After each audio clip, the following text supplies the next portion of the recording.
what's up guys, Oral Tasher here, and today we'll be doing a real-life camera test for the Galaxy S23 Ultra. This phone has one of the best camera specs in the market right now, so I wanted to put it through a real-life scenario and see how it performed, and as always, talk about some of the features that stood out to me. The S23 Ultra touts a powerful camera system. The rear cameras are perhaps the most talked about feature, boasting a 12 megapixel ultra-wide lens, a 10 megapixel 3x telephoto lens, a tele 10x zoom with optical capabilities, and of course the 200 megapixel wide-angle lens. These cameras are capable of shooting 8K video and some stunning images, which drew a lot of content creators' attention towards it. But how does it perform in a real-life scenario? Well, to find out the answer, I decided to test it out by shooting MMA fights for the Professional Fighters League at the Universal Orlando Resort. This was a perfect opportunity to push the boundaries of the S23 Ultra, since the location had extremely dynamic lighting conditions with extremely bright center cage and very low lit surrounding environment.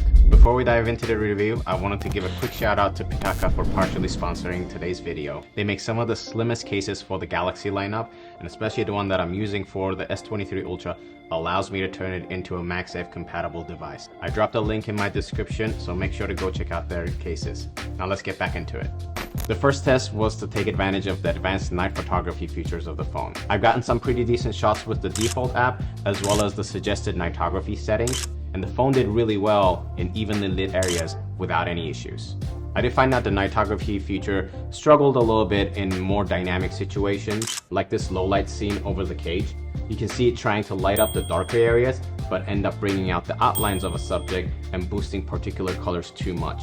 In those situations, I found using the Pro mode to have the manual control over all of the settings by myself to be more useful. Okay, so one of the standout features of this phone is obviously its 8K video capabilities, as I've mentioned in my previous review. The 8K video recording produces stunningly detailed footage that is perfect for content creators and videographers. However, I suggest use this feature with caution. These videos tend to have very large file sizes that eat up your storage very quickly, so be aware of how much storage you have available while you're shooting.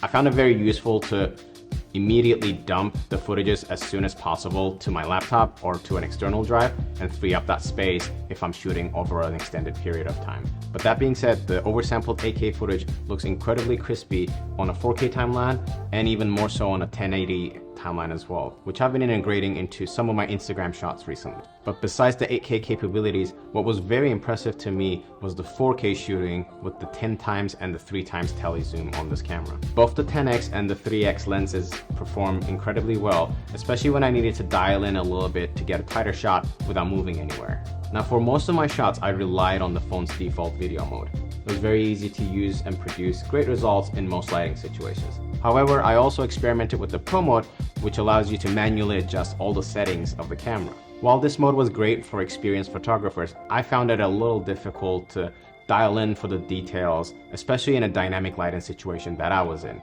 But I also think that I need to spend a little bit more time shooting with the S23 Ultra, as I'm more used to shooting on a mirrorless camera all the time. Lastly, what stood out to me most about this phone was the advanced optical image stabilization. This meant that you could get smoother images and videos even when you're in motion. Shooting over an extended period of time handheld was not really an issue, especially for someone who has shaky hands like me, as the OIS was great at compensating for all those handshakes in the videos. All in all, I was thoroughly impressed with the S23 Ultra's camera system. If you're familiar with my content on Instagram, you know that I value clean and high quality content at first.